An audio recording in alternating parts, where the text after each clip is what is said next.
Chapter 14, verse 5. Lord Krishna tells his friend Arjuna, "O mighty armed, the material energy consists of three gunas, Sattva, Rajas, and Tamas. One who has transcended these is liberated from birth, death, old age, and their distresses. But before liberation comes understanding. Before freedom comes awareness.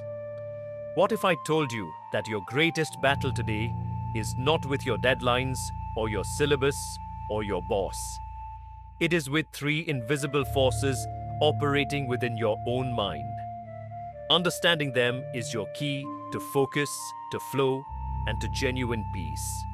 You know the feeling, that heavy fog where you can't even start, that frantic, anxious buzzing where you're so busy, but nothing meaningful gets done, or that rare, clear-headed state where work feels effortless and time just flows. Why?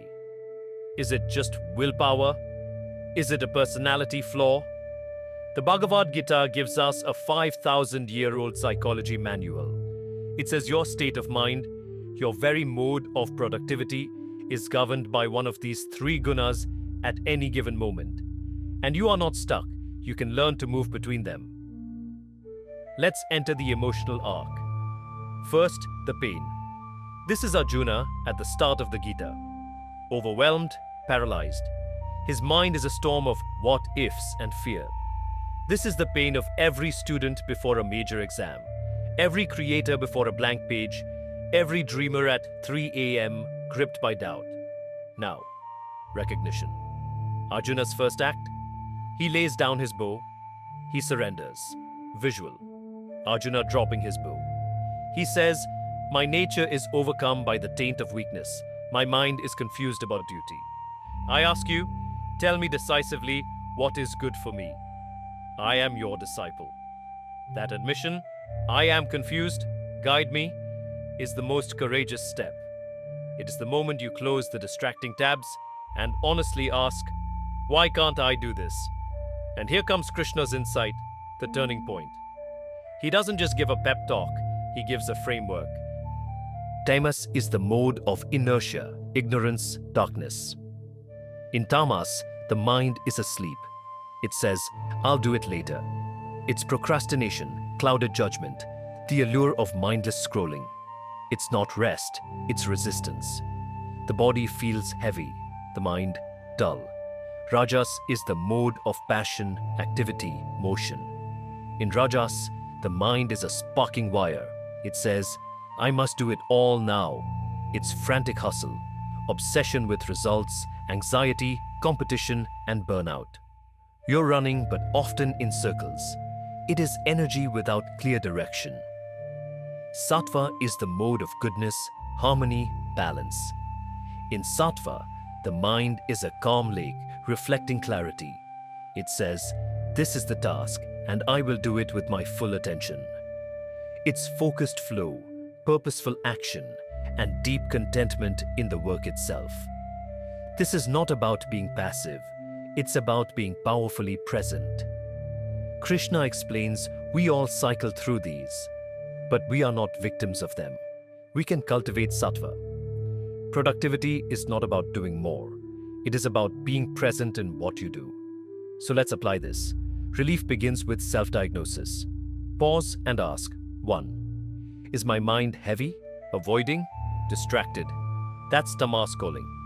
2. Is my mind restless, anxious, chasing validation? That's Rajas in charge. 3. Is my mind clear, attentive, composed? Welcome to Sattva.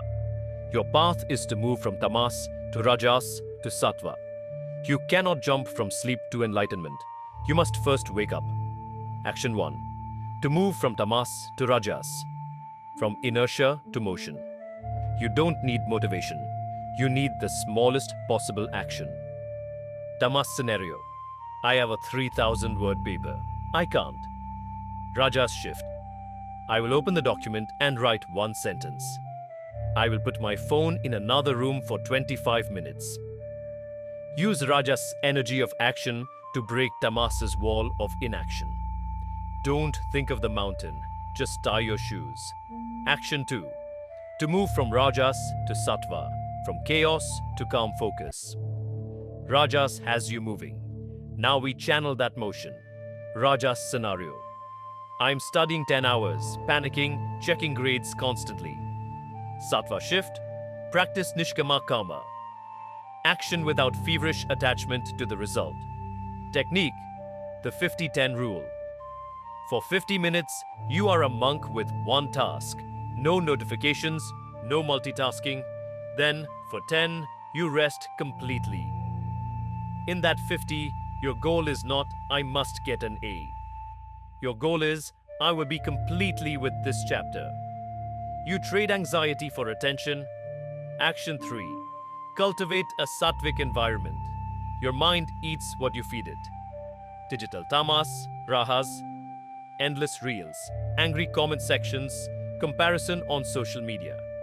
Digital sattva, curate your feed. Follow wisdom, not drama.